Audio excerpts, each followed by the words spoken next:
Aquí en Suiza se vive bien, pero como en todos los países, hay retos, sobre todo para quienes crecimos en otros lugares. En este espacio debatiremos sobre esos retos que los inmigrantes enfrentamos a diario. El idioma, la búsqueda de trabajo, la mate paternidad, el sistema de salud, entre otros. Bienvenidos.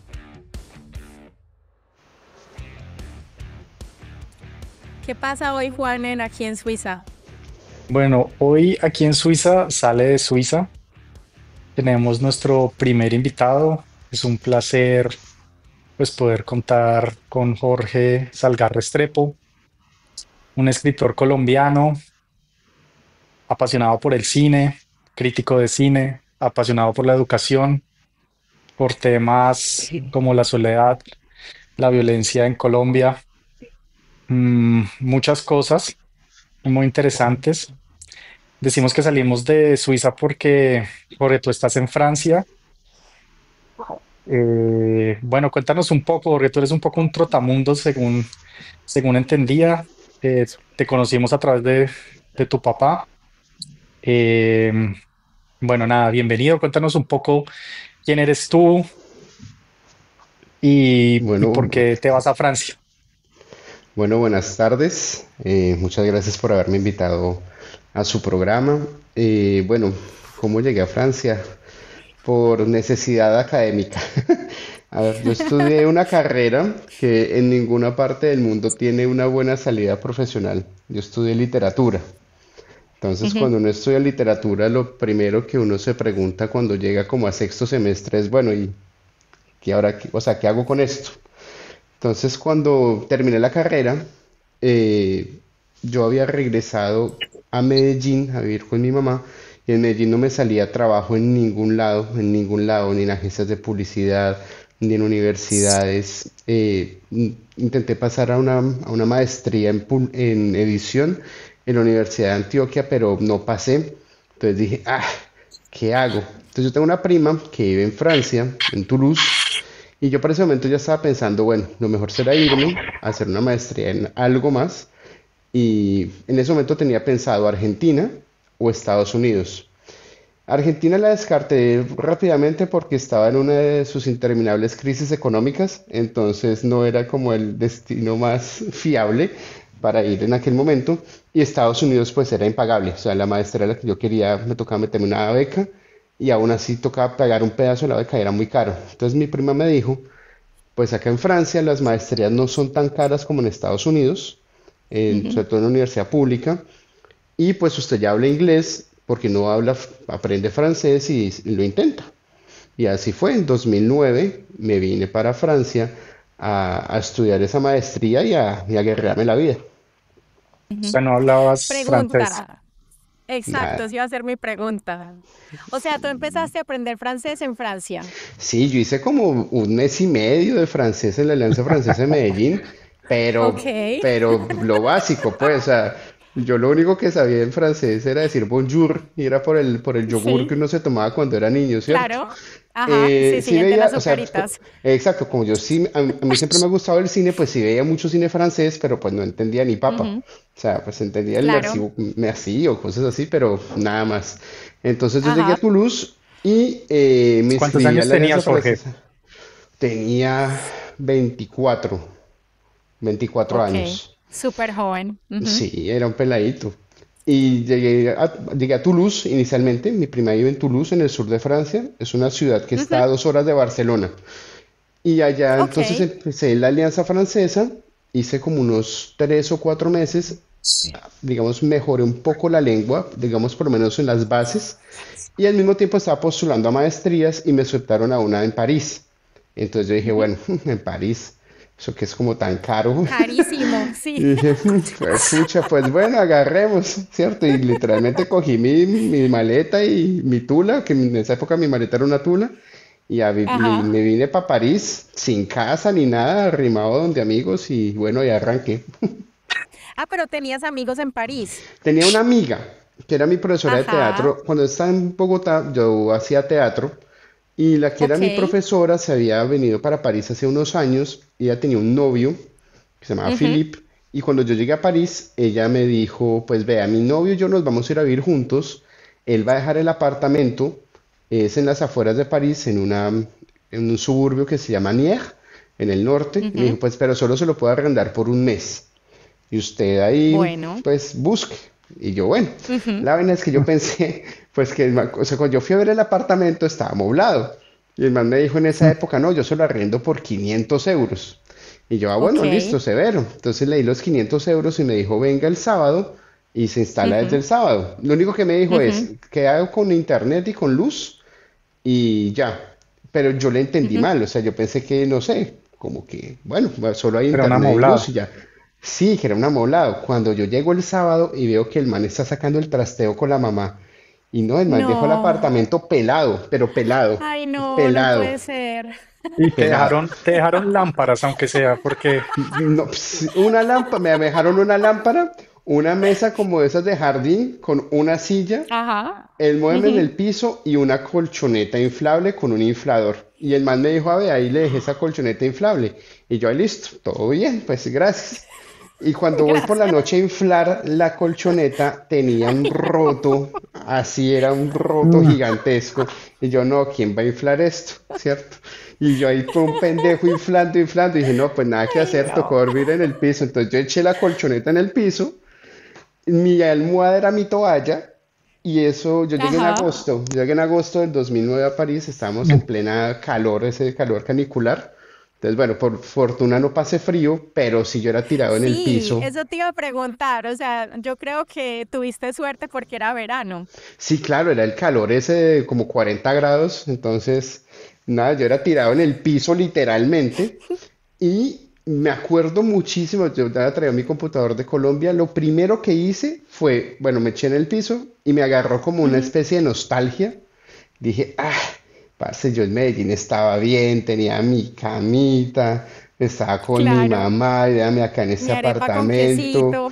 exacto, este apartamento, durmiendo en el piso, sin hablar bien esta lengua. Y dije, entonces cogí el computador y me dio como un ataque de nostalgia y dije, voy a ver algo que me gustaba ver cuando era niño. Y busqué en YouTube Los Años Maravillosos, la serie esa con la que Ujú. crecimos, y me la vi toda de chorro ese mes. Y ya ese fue mi primer mes en París ahí durmiendo en el piso. Dios mío. No, o Pero sea, esa fue tienes razón. como, A mí también, espérate un momento, a mí también me han dado esos momentos como de nostalgia y yo creo que es ahí cuando, pues cuando sí, cuando los libros o las series o las películas ayudan mucho. No sé, yo también he hecho maratones de series cuando me siento mal o de lecturas. Sí, digamos, yo me acuerdo mucho que lo primero que sentí cuando llegué a ese apartamento, porque digamos cuando llegué a Toulouse donde mi prima, yo ya estuve 4 o 5 meses, no mentiras, menos, como 3 meses. Y bueno, estaba como un ambiente Ujú. familiar, con mi prima, hablaba en español, el esposo de ella Claro. es francés, entonces ahí como que hablábamos un poquito. Entonces todavía estaba como en un ambiente familiar. Cuando llegué a París, y sobre todo esas condiciones de literalmente dormir en el piso, ¿cierto? Mm, Lo primero que sentí fue mucho miedo, me da mucho pánico incluso salir a la claro. calle.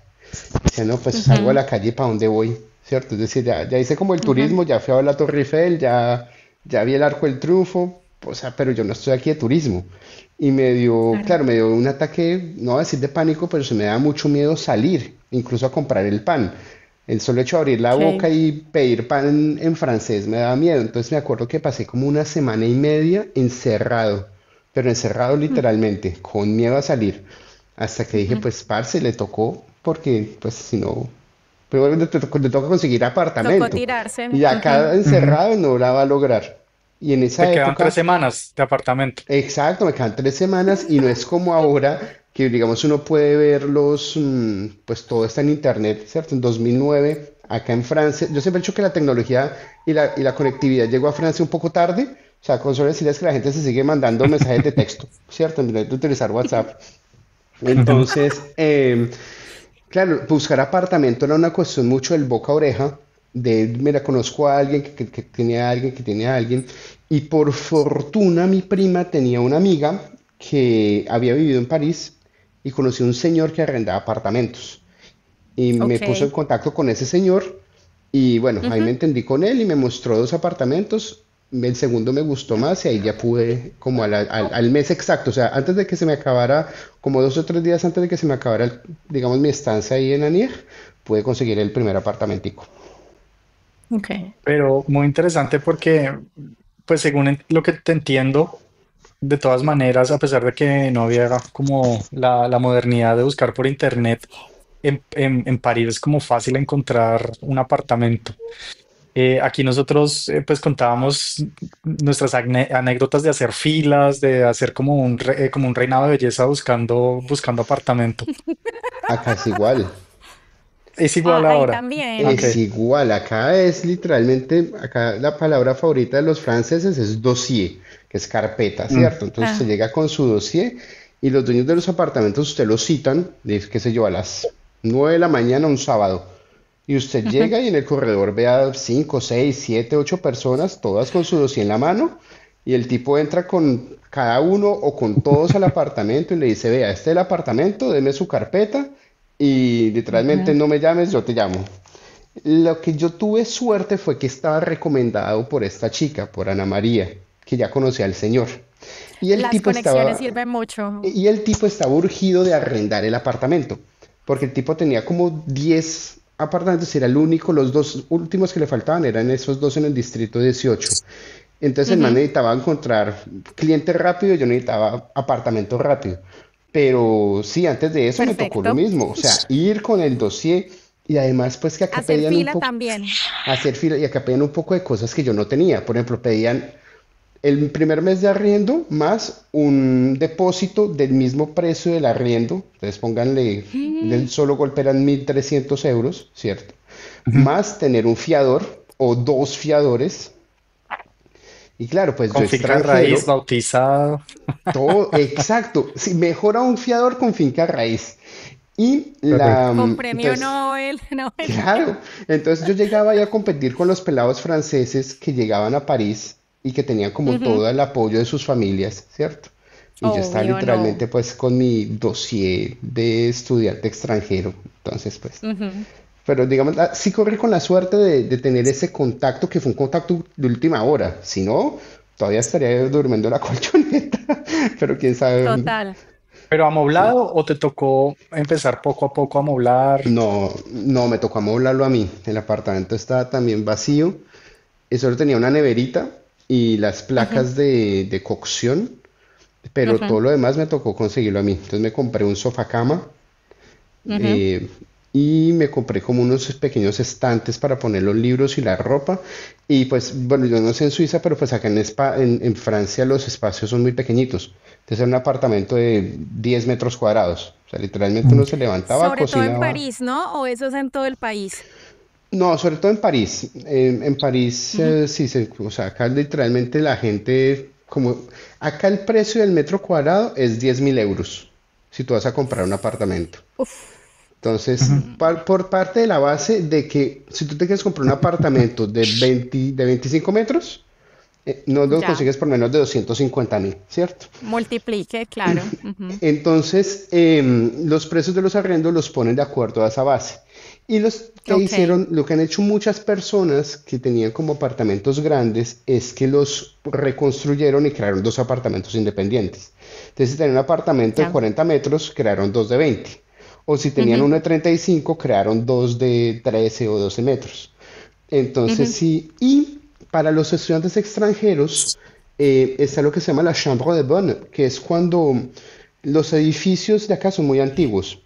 Entonces, el último piso era reservado para las personas que trabajaban, digamos, como los empleados domésticos de las grandes familias, ¿cierto? Entonces, esos Ok. cuartos los arriendan y son cuarticos de 8 metros cuadrados, con el baño Ujú, compartido. ujú. Entonces sí, eso todavía se estila mucho, sobre todo para las chicas au pair. Cuando es la chica au pair a París, ellas viven en los cuarticos esos de 7 metros cuadrados. Ok, Mm. ok. Tengo acá una pregunta. ¿Cómo era el tema de la visa? O sea, ¿tú obtuviste como una visa de Sí, estudiante o cómo hiciste sí, con sí. el tema de la visa? Sí, yo vine con una visa de estudiante, lo que se llama una visa Ujú. de larga estadía de estudiante. Entonces a mí me tocó ir a Bogotá, Ok. claramente a la embajada francesa, y en esa época Ujú. en el pasaporte ponían una especie de sello. Ese sello Ok. tocaba llegar a la ciudad donde fueras a alojarte, en mi caso fue en Toulouse, y Ujú. con eso tú ibas a un lugar acá que se llama la prefectura. La prefectura de Ujú, policía es la que te da a ti los papeles, literalmente. Entonces había que ujú, hacer dos etapas antes de eso. Era llegar acá, ir a una ujú. oficina que se llama la OFI, en la OFI mostrar ese, como esa estampilla que tenías en tu pasaporte, y en la OFI te hacían una cita médica. Entonces me acuerdo que la cita médica era una radiografía de los pulmones, pues porque los europeos consideran que en Colombia existe la tuberculosis como en el siglo XIX. Entonces era para ver que la gente no tuviera tuberculosis. Literalmente era para eso. Mm, Entonces le hacían a uno una radiografía de los pulmones. Dios mío, Cuando uno salía ahí con loquísimo. uno salía con su mm, radiografía, llevaba de la su policía. pasaporte y unos papeles. Y la OFI es una oficina de inmigración. Y en la OFI te validaban Ajá. los papeles para luego ir a la prefectura de policía y que te validaran la visa de estudiante, lo que se llama el titre de Ok, séjour, que es como sí, como la visa sí, de larga estadía. ok, ok. No, ¿Y súper eran interesante amables? lo de la radiografía. Amables. A ver, digamos que la burocracia francesa no se reconoce por su amabilidad, ¿cierto? Ok. Digamos que yo creo que en la hoja de vida ellos les exigen tener cara de puño y voz agresiva. Pero, pero sí, no, no eran muy amables, la verdad. Por lo menos mientras yo tuve visa de estudiante, nunca tuve un trato muy amable. Ya cuando cambié a visa de trabajo, sí se notó el cambio bastante. Porque Además que me pagabas más imagino que tú al impuestos. principio hiciste todo el proceso en inglés o en español, o ahí ya lo podías Yo, hacer en yo francés. cacharreaba, o sea, yo Ok, siempre me propuse hablar en francés, Solucionado. ¿cierto? Yo sí, decía, lo te que yo pueda tirabas a hablar comunicar francés con lo que en supieras. francés, Ujú, y si me entiende bien, y si no, problema suyo. Ya si yo me perfecto. trababa, pasaba al inglés, pero yo había visto en la prefectura, en la primera vez en la que fui, en la que a ellos no les gusta mucho que hablen en inglés. O sea, digamos que No, son no, más no. tolerantes con que Les uno les gusta hable en cero. español. Yo me acuerdo Sí, que sí, sí, sí. una chica que estaba, una vez en una de esas visitas, así que yo estaba al frente, un funcionario de hecho le dijo, usted está en Francia, usted no tiene por qué hablar inglés, aquí hablamos francés. Y yo como, uy, pero cuánta agresividad, si es una chica de la China, o sea, esa señora china, pues, que Pobrecita. si la chica ahí como tartamudeando el inglés y el otro viene y la grita. Entonces, sí, yo me lanzaba con francés y pues me hacía entender como pudiera. Porque si no, o sea, lo que yo siempre me dije es, si yo no me esfuerzo a comunicarme en francés y me malacostumbro a hablar solo en inglés, pues voy a Claro. perder el tiempo. No, yo hacía lo mismo con alemán. O sea, yo también hacía el ridículo y así fue que aprendí. Yo creo que esa es muy buena estrategia para aprender cualquier idioma. Yo creo que uno tiene que tirarse a hacer el ridículo. Sí. Igual lo que yo pensaba, igual cuando esos franceses van a Colombia, esos manes no les da pena hablar en español así conjuguen mal los verbos, ellos se tiran a la Afrancesado. piscina. Ajá. No, a ellos Sí. no les importa. Uno como colombiano vive mucho con el complejo del qué pena que no me entienda, o sea, como qué pena con esta gente que no me entienda. O sea, yo creo que nosotros como cultura tenemos una autoestima tan bajita que siempre pensamos como Total. qué pena con esta gente que no me entienda, qué pena que Sí, conjugué sí. mal el verbo, y a ellos no les importa. O sea, un gringo, un inglés, un francés va a Colombia y cacharrea el español como pueda, porque lo que le interesa es darse a entender, ¿cierto? Sí. Entonces yo Totalmente. sí llegué como con eso muy claro. Yo creo que es como sobre todo de los hispanos en general, no solo del latinoamericano, sino los españoles me parece también que tienen esa baja autoestima, como de tratar de pertenecer como a Europa, de ser como mostrarse diferente, me da esa sensación. Pero bueno, yo quería preguntarte, ¿tú conocías como todo el proceso de, bueno, de estudiar en Colombia, de cómo uno se acerca a la gente? Obviamente la lengua pues ayuda muchísimo. Yo me acuerdo que cuando yo empecé a hacer mi maestría en Alemania, me pareció todo rarísimo porque la gente estaba como toda por su lado, ¿no? Como que ya no había como ese espíritu como de conocer gente, sino era como una individualidad impresionante y que era como muy difícil como entrar a algún grupo o no se veían grupos. No sé tú cómo lo viviste o si en Francia es un poco diferente pues culturalmente en cuanto a eso a estos países germanos. Digamos que yo tuve la suerte de que yo entré a una facultad de humanidades y tenía gente que literalmente estaba ahí para conocer gente. O sea, como yo me entré a hacer Mm. primero una maestría en historia, que no la terminé, precisamente porque la parte lingüística me costó mucho, Entonces yo entré a esa maestría y entonces tenía compañeros de clase que eran como muy abiertos a conocer gente de todo lado. Entonces había, digamos, en la clase, pues yo era colombiano, había una chica de Moldavia, había, bueno, estaban los franceses, había gente de Alemania, pero sí era gente como muy abierta a conocer al otro. Y eso sí es una cosa que los franceses tienen, sobre todo los franceses de nuestra generación. O sea, los franceses más viejitos son un poquito más todavía reaccionarios hacia ciertas cosas del extranjero. Pero el francés de nuestra generación es una persona bastante abierta como a socializar y se interesa mucho por ver uno de dónde viene, ¿cierto? Entonces, digamos, yo en esa maestría, o de hecho en las dos maestrías que hice, nunca tuve esa barrera, ni siquiera en el trabajo, porque en todos los trabajos que yo tuve, yo siempre trabajé con migrantes de todo lado, entonces la barrera nunca estuvo muy fuerte. Donde sí la vine a sentir de manera un poquito más acentuada esa distancia. Yo ahorita soy profesor de colegio, ¿cierto? Entonces sí hay como una distancia, como les digo, entre una generación y otra. Entonces los profesores que tienen más de 60, 55, 60 años, sí son como muchos entre ellos, blancos, ojiazules, que tengan como sus mismos códigos culturales, ¿cierto? Mientras que les cuesta un poquito más entrar o sociabilizar con los jóvenes. Sobre todo jóvenes, bueno, jóvenes, yo no soy tan joven, pero digamos con gente de mi generación, sobre todo extranjera. Y cuando se acercan a uno, siempre es a preguntar por las vainas que, digamos, por los estigmas de cada país, ¿cierto? O la Entonces, tuberculosis. digamos, si la tuberculosis o como colombiano, lo primero que a mí me dicen, o sea, digamos, cuando yo hablo con un señor de 65, 70 años francés y le digo que soy de Colombia, lo primero que me pregunta es, ay, pero allá ya no secuestran, y yo pues acá estoy, no Ah, sé, ¿cierto?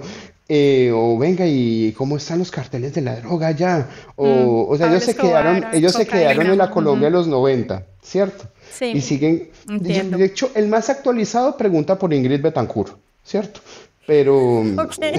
el más, el más actualizado, y porque Ingrid Betancourt es Ujú, francesa, entonces hubo acá como todo el meollo con ujú. ella.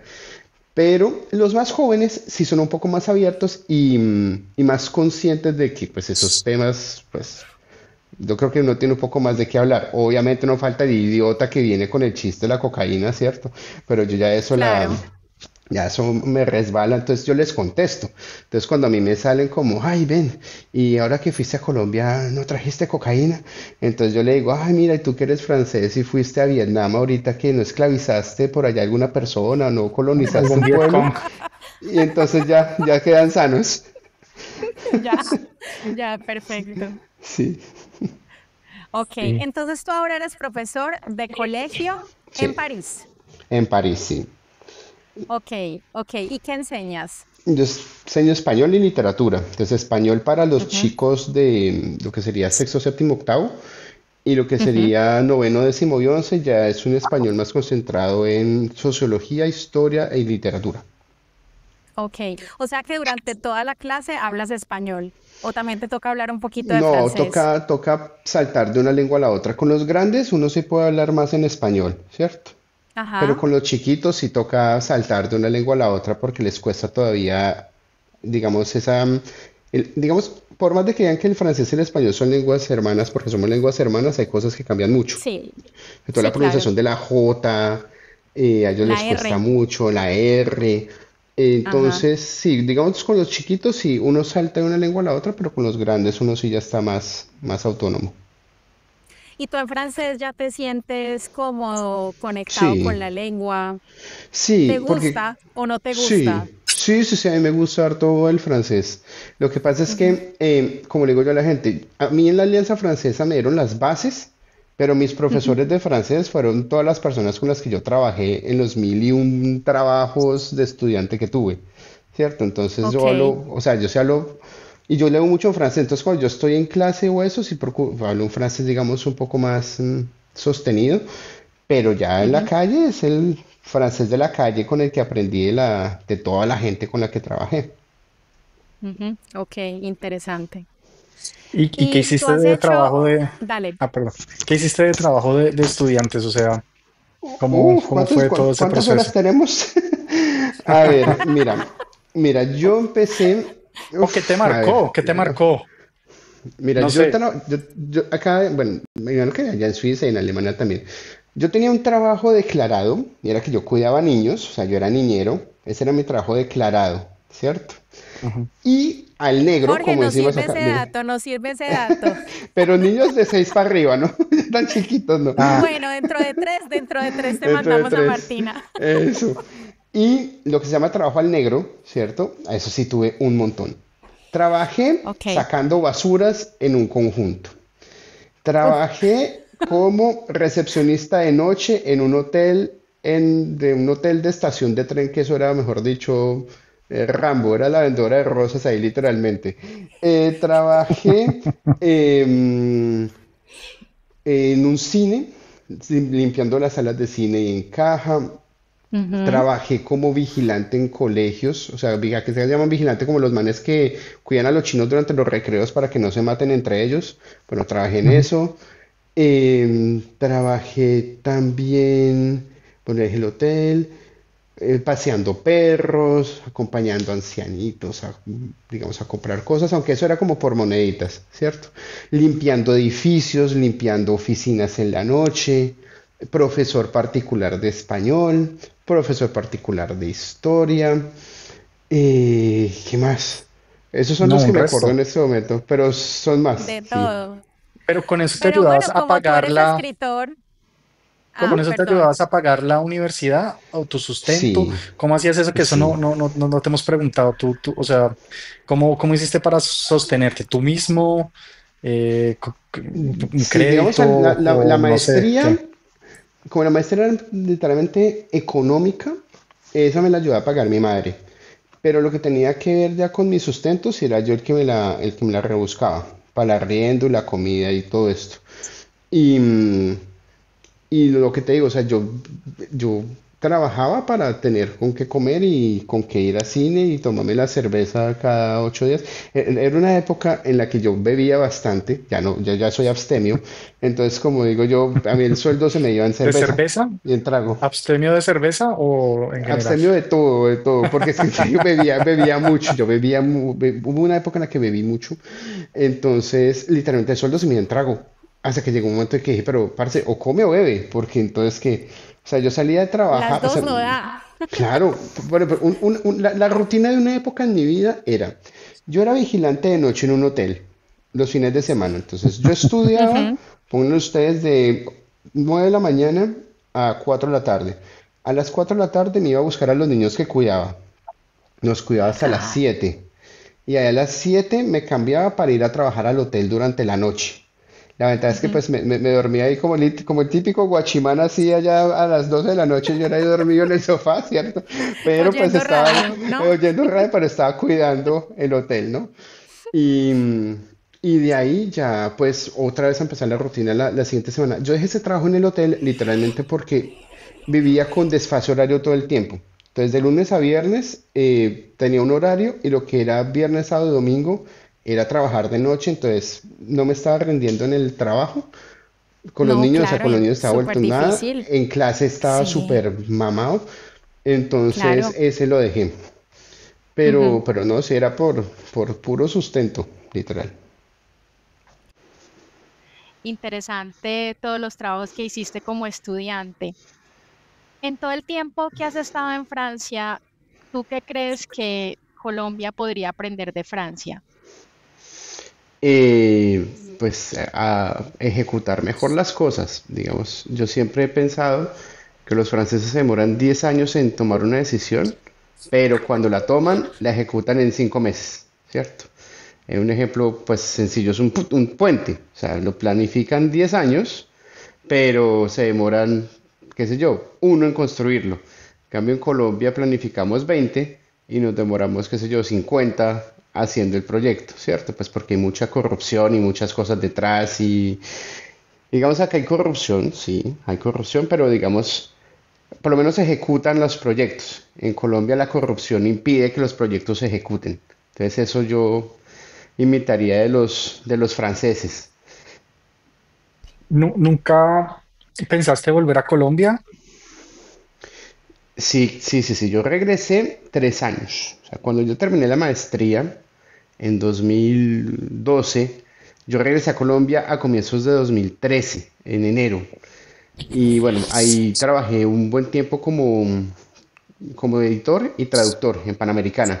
Estuve 3 años en Bogotá, pero me dio muy duro, o sea, me dio muy duro el regreso, sobre todo por, digamos, el choque cultural con respecto a la, no sé, como a la agresividad que manejamos nosotros en Colombia para cosas que no es necesario ser agresivo. O sea, yo, no sé, por ejemplo, yo vivía en la 170 y Panamericana quedaba en la calle 34 con 12 y pues, pues yo cogí el Transmilenio a las 6 de la mañana para estar a las 7:30 en la oficina.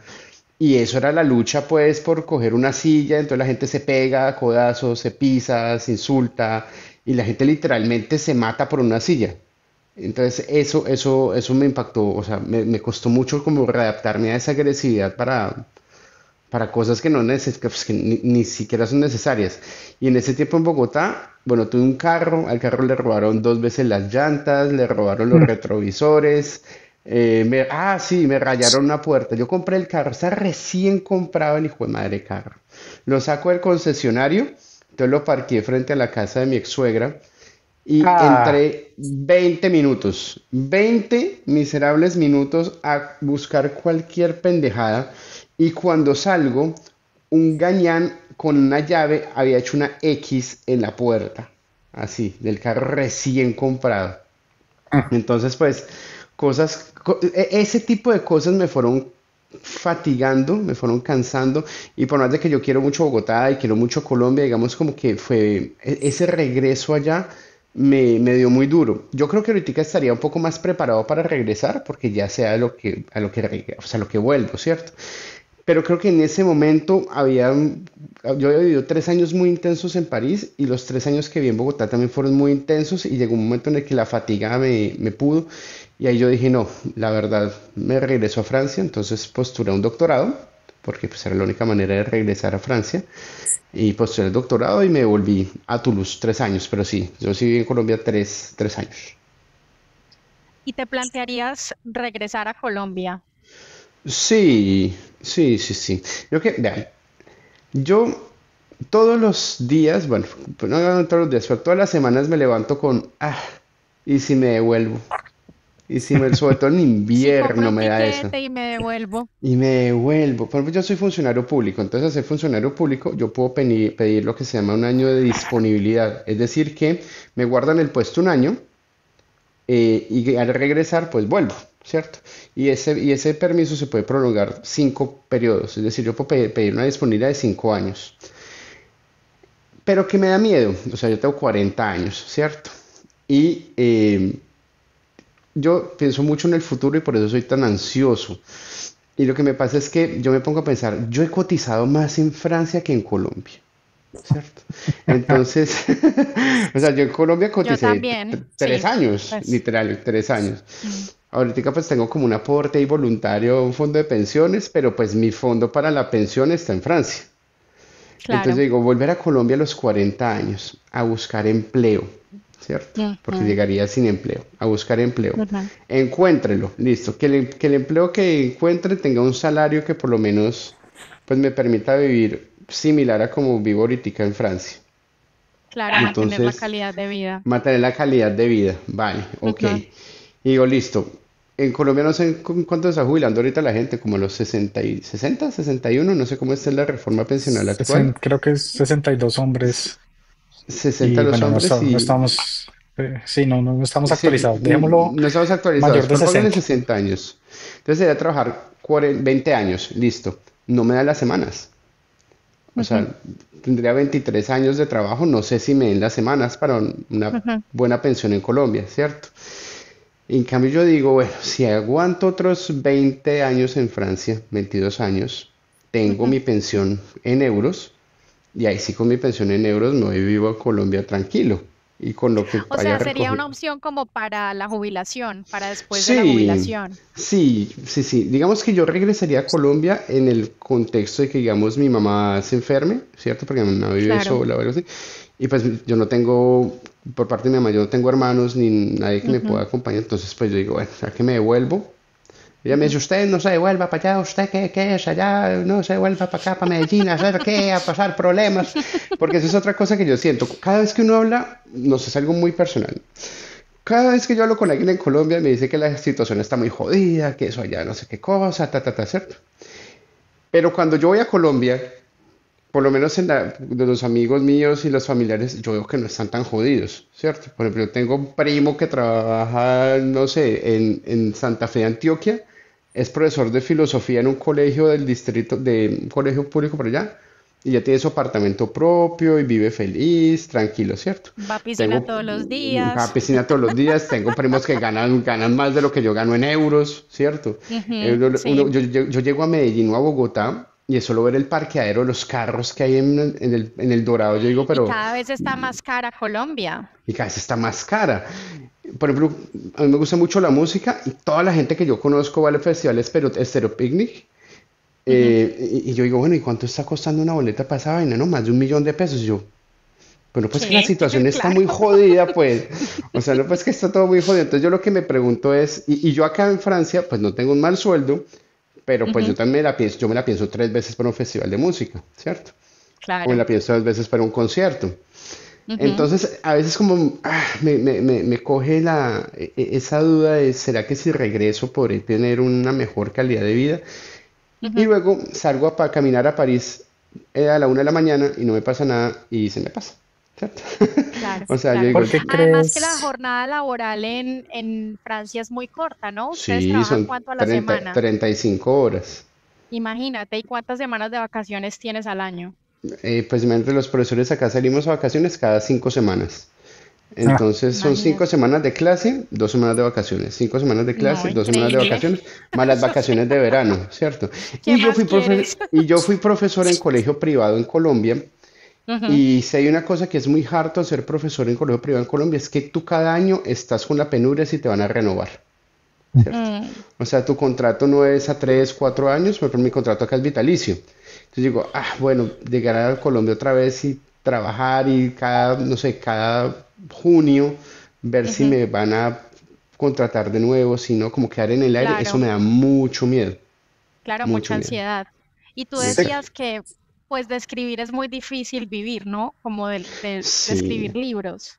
sí, en Colombia, o sea, en Colombia el que viva de sus libros es porque, no sé, porque sacó una editorial muy grandota que le apuesta todo el Ujú, tiempo a él. Porque Por es ejemplo, Mario influencer. Mendoza. Sí, o sea, por ejemplo, Mario Mendoza no tiene redes sociales. Él no ujú, tiene redes sociales de él, pero él tiene un equipo de marketing que paga y el equipo de claro. marketing le monta todo, le mueve todo en redes O Juan sociales. Gabriel Vázquez O o Juan Pilar Gabriel Vázquez, Quintana. exacto, es decir, pero yo Mm, pongo el ejemplo de Mario Mendoza porque, digamos, él es un tipo que yo lo respeto mucho cuando él habla, ¿cierto? Pero sus libros no me generan mayor cosa. Pero el tipo encontró una fórmula, es una fórmula que vende y el tipo puede escribir el menú de un restaurante y se lo van a publicar, ¿cierto? ¿Cómo Literalmente. crees? Ah, perdón, no. Dime, ¿Cómo crees que dime. estar lejos de Colombia y esa perspectiva de estar lejos y ese lazo como que no se puede romper, ese cordón invisible que no se puede romper, como que ha influenciado tu literatura, tu forma de ver la vida, también de lo que nos contabas un poco? ¿Por qué crees O sea, que como mucho. que ese amigo invisible no nos suelta, como la patria no nos suelta a los migrantes? Porque es que cada vez que yo evoco con algún francés la posibilidad de yo regresar a Colombia, a mí me dicen, pero eso por allá es muy peligroso, no le daría miedo, ¿cierto? Digo, es que a mí no me puede dar miedo mi casa, ¿cierto? O sea, mi casa es mi país. O sea, volver a Colombia es volver a mi casa, ¿cierto? Y la casa siempre va con uno. Es como la educación que a uno le dan, ¿cierto? La educación que uno le dan va con uno a Suiza, Francia, Japón, lo que sea. Y ese desarraigo hace que uno inconscientemente se arraigue más a ciertas cosas del país o las comprenda mejor. Por ejemplo, yo todos los libros que trabajo, en los que escribo, hay un tema en común que es la migración o el desarraigo, es decir, una persona que se va de su casa a empezar lejos en cualquier otro lugar. O sea, eso está presente sí, o sea, en el libro, en todos. Acá que los estoy viendo, en todos está eso, ¿cierto? Incluso en el que estoy escribiendo ahora. Pero esa sensación de irte a otro lado, como me dijo una vez mi madre, porque yo tengo, digamos, una tendencia un poquito depresiva. Ella me dijo, el que usted cambie de un lugar a otro no va a hacer que sus tristezas se queden en el lugar que abandonó. O sea, sus tristezas y sus alegrías van a ir con usted a donde sea. Lo único que va a cambiar es el paisaje, ¿cierto? Entonces, yo como siempre he sido un tipo muy nostálgico, muy nostálgico. Yo les decía que a mí no me da nostalgia la comida colombiana, pero sí me da nostalgia a mis amigos, ¿cierto? Entonces, yo como soy un tipo tan sumamente nostálgico, yo eso lo pongo a favor de los libros, porque el migrante es un ser que en algún momento del día o en algún momento de la semana añora algo de su país o añora algo de su casa, algo, ¿cierto? Como decir un día, no sé, estoy sentado en una banca, estoy viendo, no sé, la Torre Eiffel, cualquier vaina así, y yo digo, y uno se acuerda de un amigo y dice, me gustaría que ese man estuviera aquí para conversar aquí los dos viendo la torre, ¿cierto? Entonces eso procuro ponerlo siempre a favor en mis libros. Por ejemplo, el último que publiqué con Panamericana es muy nostálgico con respecto a la música. Entonces, el libro tiene como una banda sonora propia que es solo rock en español de los 80 y los 90, ¿cierto? Entonces, esa es mi forma de seguir vinculado con mi cultura. Por ejemplo, cuando yo manejo acá, eh, yo estoy en No pones Francia, pero direccionales. estoy oyendo Candela Estéreo. O sea, pongo Candela Estéreo o pongo, qué sé yo, o pongo Radioactiva Medellín o pongo Radiónica. O sea, estoy manejando en Francia, pero estoy oyendo radio de Colombia, ¿cierto? Nosotros también, nosotros vemos series colombianas, escuchamos podcasts colombianos y yo todos los días cuando abro los ojos pienso en Medellín, todos los días de mi vida. Sí, Se me claro. viene una imagen de Medellín a la cabeza, de un barrio, de un almacén, no sé, de cualquier cosa, pero es increíble como esa conexión permanente que uno tiene con el lugar de origen. Claro, a mí me pasa con los olores. Por ejemplo, Mm, acá hay un barrio que se llama Barbès. Barbès es un barrio bastante popular acá en París, donde, ujú, digamos, es como el hueco en Medellín, ¿cierto? ujú. Vamos a ponerlo en sus perspectivas. Y yo llego a Barbés y empiezan a subir estos olores de especias, de velas, de almacenes de ropa, de tenis. E inmediatamente se me viene el olor del centro de Medellín, ¿cierto? Pero de una, instantáneo. Un ejemplo, ayer estábamos acá en la casa con mi novia y yo no sé, alguien estaba cocinando qué. Y ella me dijo, ¿no te huele como a perro caliente de la calle en Colombia? Y yo hice como, oíste, sí, huele como a perro con papitas y salsa, ¿cierto? Entonces, esas cosas sí me hacen pensar mucho en Colombia, sobre todo lo sensitivo, lo olfativo, sí me mantiene muy conectado y me pasa igual que tú. No hay un día en el que yo diga, me gustaría estar, no sé, sentado en, no sé, en la Parque Bolívar allá en Medellín y comerme un raspado, ¿cierto? Eso sí, todos los días me pasa. Muy chévere. ¿Qué Jo- crees que Francia debe aprender de Colombia, Jorge? ¿Sabes qué le hace falta a los franceses? Perrenque, perrenque. Y lo voy a generalizar. Al europeo le falta perrenque, ¿cierto? Yo no he vivido en Inglaterra, no he vivido en otros países, conozco solo Francia, pero yo les decía que el francés tiende a ser una persona muy negativa, ¿cierto? Muy pesimista, muy todo esto. Entonces, para trapear para trapear el baño, se dice, ay, la piensan dos veces. En cambio, el colombiano dice, ay, se me regó el jugo. Entonces, ¡pam! Va de una a trapear, ¿cierto? Es como el colombiano tiene como este instinto de hay que hacer las cosas, las hago. Yo decía que el francés se demora en tomar las decisiones y las ejecuta bien, ¿cierto? Pero digo los proyectos grandes, pero para las cosas esenciales de la vida, nosotros somos mucho más echados para adelante. Creo que también el haber vivido en un país que con tantas dificultades, donde que hemos crecido en un ambiente tan violento y en un ambiente, digamos, donde hay tanta necesidad alrededor nuestro, las hayamos pasado o no las hayamos pasado, eso instintivamente nos hace a nosotros tener una mentalidad ante la vida un poco más guerrera, ¿cierto? Mucho más guerrera. El francés cuando piensa en migrar, lo primero que piensa es en sus comodidades, ¿cierto? Ujú, Por ejemplo, lo que tú decías ahorita, ustedes en Francia trabajan 35 horas, ¿cierto? ujú. Entonces el francés iba a migrar a otro lado, dice, uy, no, pero es que renunciar a mis vacaciones, renunciar a mi esto, ¿cierto?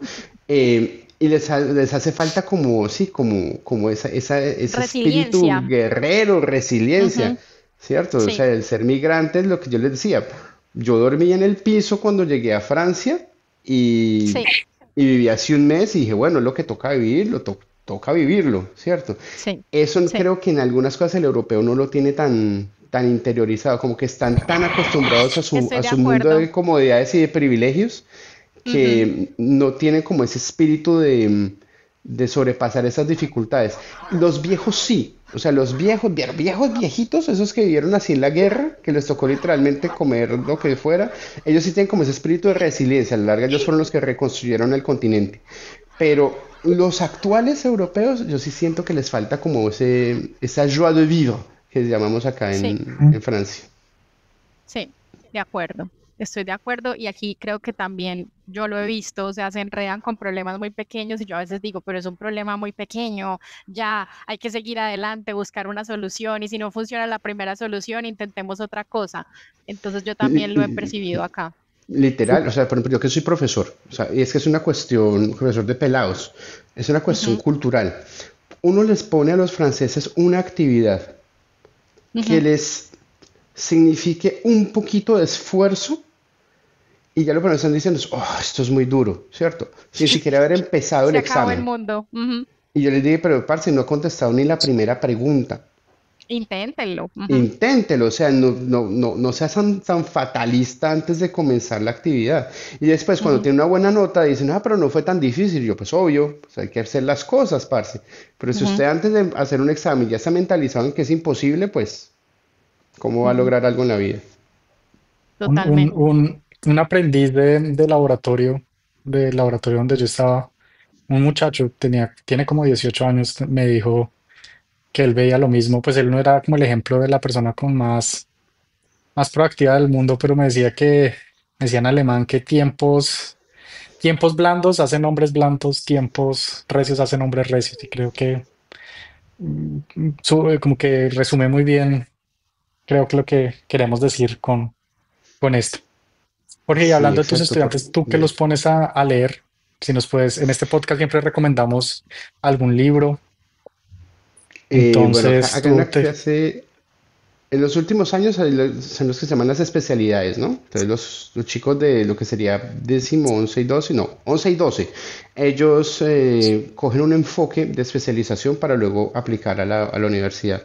Los que escogen, digamos, literatura hispánica, a mí me gusta ponerlos mucho a leer Luis Sepúlveda, que es un autor chileno de viajes, es un cronista, es novelista y cronista. Entonces, hay un libro de él que me gusta mucho que se llama Patagonia Express, en el que él cuenta, digamos, como sus viajes en avionetas destartaladas por todo Sudamérica. Y el tipo era bastante, digamos, comprometido con una causa socialista. Entonces, claro, el libro tiene claramente un mensaje político de fondo. Entonces, eso lo leemos bastante con los chicos. Hay una autora española que se llama Ana María Matute, que también la leemos mucho, un libro que se llama Paraíso Inhabitado, que cuenta, digamos, la historia de una niña creciendo en los primeros años de la Guerra Civil Española. Hay otro Mm, libro que es de un autor que se llama Rafael Chirves, que se llama La Buena Letra, que es lo mismo, también sobre Guerra Civil Española, porque digamos el programa aquí para los alumnos está muy enfocado en, si es América Latina, todo lo que sea lo post boom latinoamericano, ¿cierto? O sea, que a los chicos no se les pone a leer García Márquez, Vargas Llosa y eso, sino como autores un poquito más contemporáneos, como Leonardo Padura.